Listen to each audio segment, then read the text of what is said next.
Hello everyone. आज की video में आप लोग देखने वाले हैं आरआरबी ग्रुप डी एग्जाम 21 अगस्त 2022 को पूछे गए तीनों शिफ्ट के जीके जीएस और साइंस के क्वेश्चंस आ चुके हैं।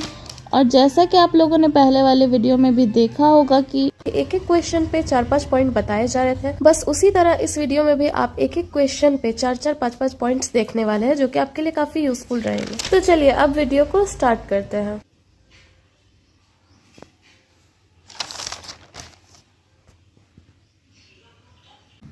यहाँ पे फर्स्ट क्वेश्चन पूछा गया है कि मनुष्य में गुणसूत्र की संख्या कितनी होती है। तो देखिए, मनुष्य में गुणसूत्र की संख्या 23 जोड़ी होती है, जिसमें 22 जोड़ा जो होता है यानी कि 44 ये होता है कायिक गुणसूत्र ऑटोसोम्स, जो शरीर का निर्माण करती है। और ये जो एक जोड़ा होता है ये होता है लैंगिक गुणसूत्र, जो डिसाइड करती है बच्चा मेल होगा या फिर फीमेल होगा। क्वेश्चन ये भी पूछा जा सकता है कि किन दो के मिलने से फीमेल होगा या फिर किन के मिलने से मेल होगा। तो देखिए, एक्स एक्स मिलने से फीमेल होगा और एक्स वाई मिलने से मेल होगा। अब अगर आपसे क्वेश्चन ये पूछा जाए कि माता और पिता इन दोनों में से किन के गुणसूत्र ये तय करते हैं कि बच्चा फीमेल होगा या फिर मेल होगा, तो ये आपका हो जाएगा पिता, क्योंकि माता में सिर्फ एक्स एक्स होता है। माता हो या कोई भी लड़की हो, उसमें सिर्फ एक्स एक्स होता है, और जो पिता होते हैं उनमें एक्स वाई होता है। तो माता किसी भी अवस्था में, चाहे फीमेल के लिए हो या फिर मेल के लिए हो, वो दोनों समय में एक्स ही देगी।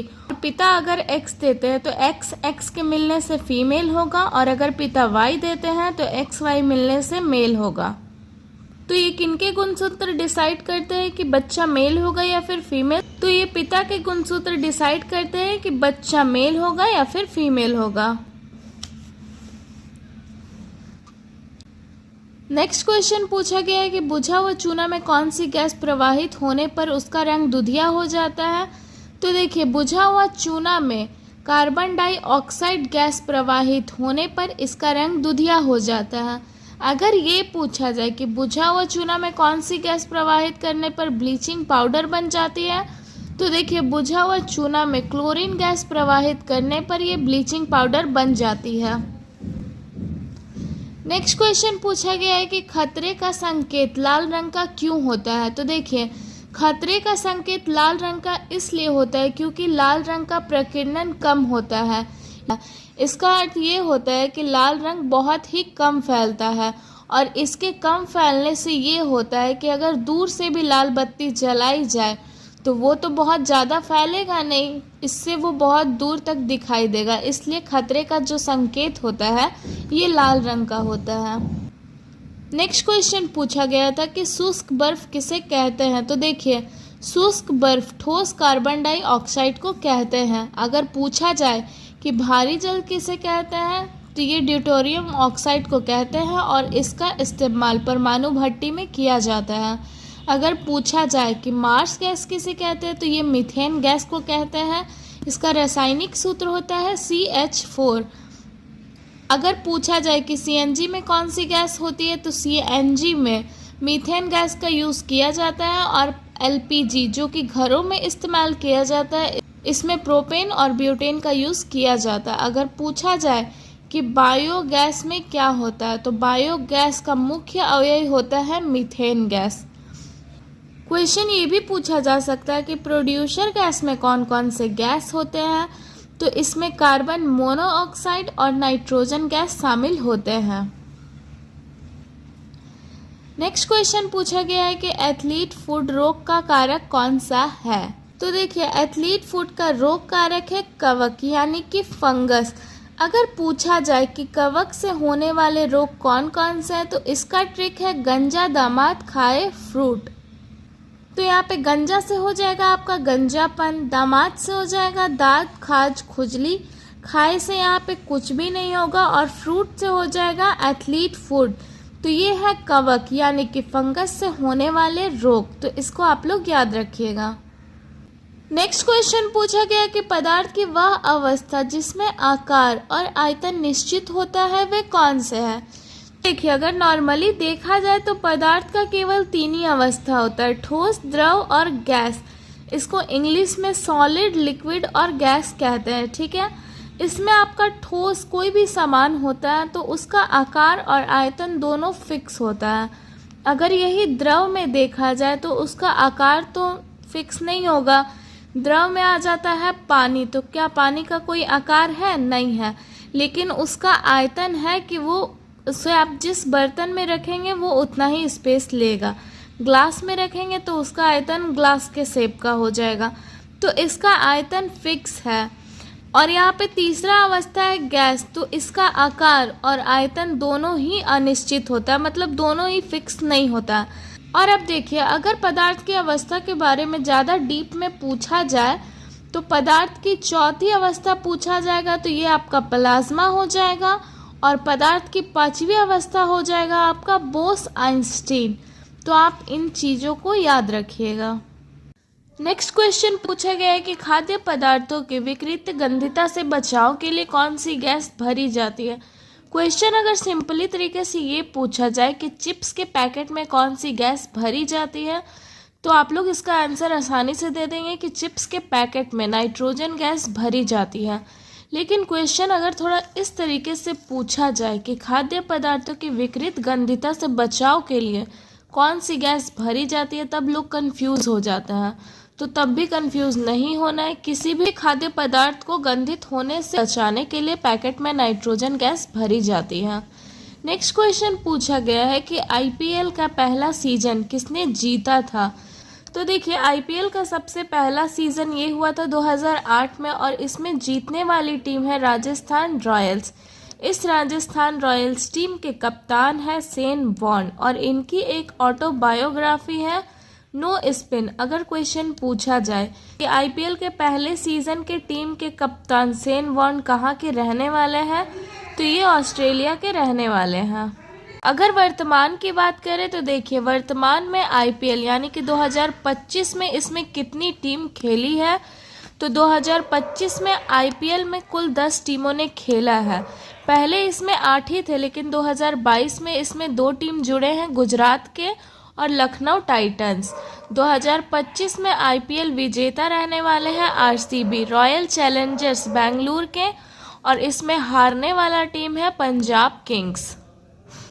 तो आपसे जो क्वेश्चन पूछा जाएगा एग्जाम में, या तो वर्तमान का पूछा जाएगा या फिर सबसे पहले का पूछा जाएगा, 2008 का। नेक्स्ट क्वेश्चन पूछा गया है कि Tata iron and steel company की स्थापना कब हुई थी। तो देखिए, Tata iron and steel company का इसका शॉर्ट फॉर्म है TISCO, Tata iron and steel company. इसकी स्थापना 1907 में हुई थी। अगर पूछा जाए इसकी स्थापना कहाँ पर हुई थी, तो इसकी स्थापना साकची जमशेदपुर, जो कि झारखंड राज्य में स्थित है, यहाँ पर हुई थी। अगर पूछा जाए कि ये किस नदी के किनारे स्थित है, तो ये स्वर्ण रेखा नदी के किनारे स्थित है। क्वेश्चन अगर ये पूछा जाए कि जमशेदपुर किस नदी के किनारे है, तो इसका आंसर भी स्वर्ण रेखा नदी हो जाएगा, क्योंकि जमशेदपुर स्वर्ण रेखा नदी के किनारे स्थित है। और जमशेदपुर को टाटा के नाम से भी जानते हैं। और ये है कुछ अन्य परमाणु संयंत्र। तो देखिए, अगर पूछा जाए कि यूपी में कौन सा परमाणु संयंत्र है, तो यूपी में है नरोरा परमाणु संयंत्र। अगर महाराष्ट्र की बात करें तो महाराष्ट्र में है तारापुर, कर्नाटक में है कैगा, तमिलनाडु में है कुंडनकुलम कल्पक्कम। क्वेश्चन अगर ये पूछा जाए कि द्वितीय पंचवर्षीय योजना और तृतीय पंचवर्षीय योजना के दौरान किन किन परमाणु संयंत्र की स्थापना की गई है, तो देखिए, द्वितीय पंचवर्षीय योजना यानी कि 5 ईयर प्लान, ये 1956 से 1961 तक चली थी, और इसमें भिलाई, राउरकेला और दुर्गापुर जैसे इस्पात संयंत्रों की स्थापना की गई।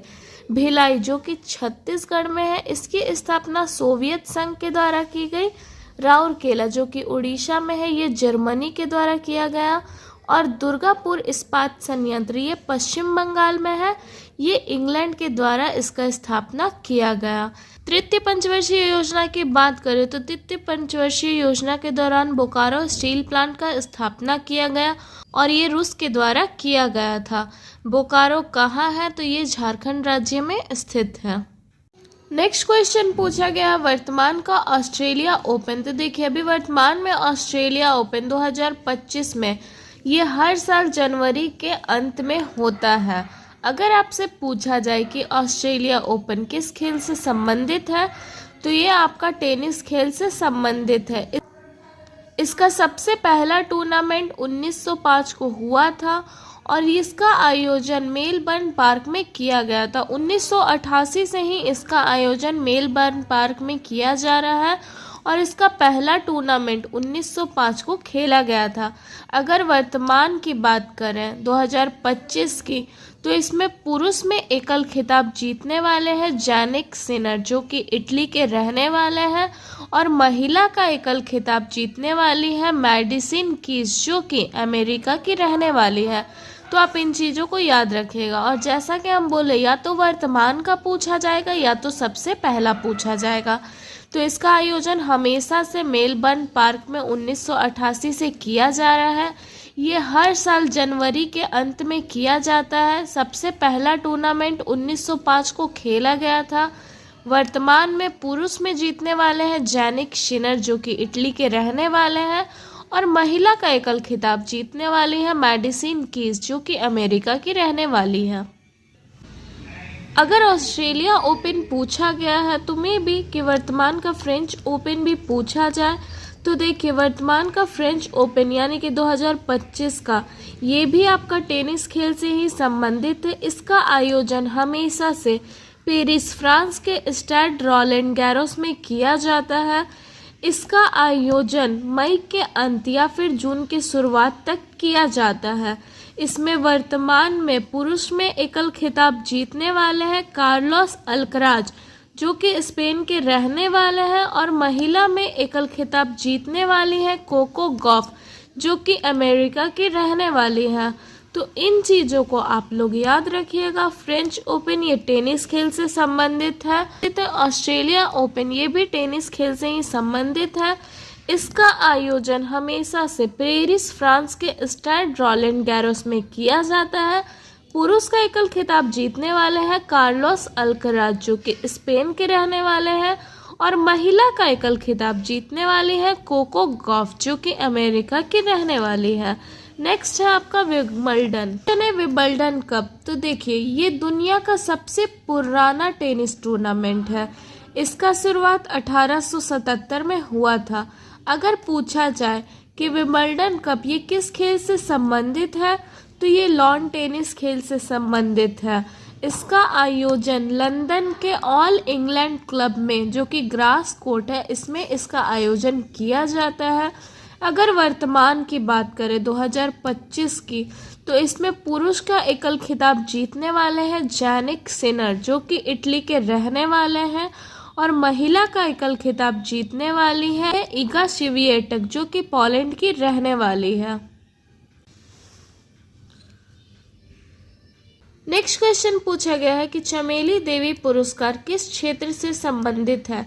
तो देखिए चमेली देवी पुरस्कार ये पत्रकारिता क्षेत्र से संबंधित है, और ये केवल महिला मीडिया कर्मी को दिया जाता है। पत्रकार तो पुरुष भी होते हैं, लेकिन ये चमेली देवी पुरस्कार जो है ये केवल महिलाओं को दिया जाता है। इसका शुरुआत 1980 में हुआ था। ये पुरस्कार सर्वप्रथम 1981 को नीरजा चौधरी को दिया गया था। अगर वर्तमान की बात करें तो वर्तमान यानी कि 2025 में चमेली देवी पुरस्कार से जितेंद्र कौतूर को सम्मानित किया गया है। अगर क्वेश्चन पूछा जाए कि पुलित्जर पुरस्कार का संबंध किस क्षेत्र से है, तो ध्यान रहे कि पुलित्जर पुरस्कार का संबंध भी पत्रकारिता क्षेत्र से है, लेकिन फ़र्क ये है कि चमेली देवी पुरस्कार केवल महिलाओं को दिया जाता है और पुलित्जर पुरस्कार पत्रकारिता के क्षेत्र में महिला और पुरुष दोनों को दिया जाता है। तो ये सारी चीज़ें आप याद रखिएगा। चमेली देवी पुरस्कार का शुरुआत 1980 में हुआ है। 1981 में सबसे पहले नीरजा चौधरी को सम्मानित किया गया, और वर्तमान में जितेंद्र कौतूर को सम्मानित किया गया है, और ये पुरस्कार केवल महिला मीडिया कर्मी को दिया जाता है। तो इन सभी चीज़ों को याद रखिएगा आप, और मिलते हैं नेक्स्ट वीडियो में।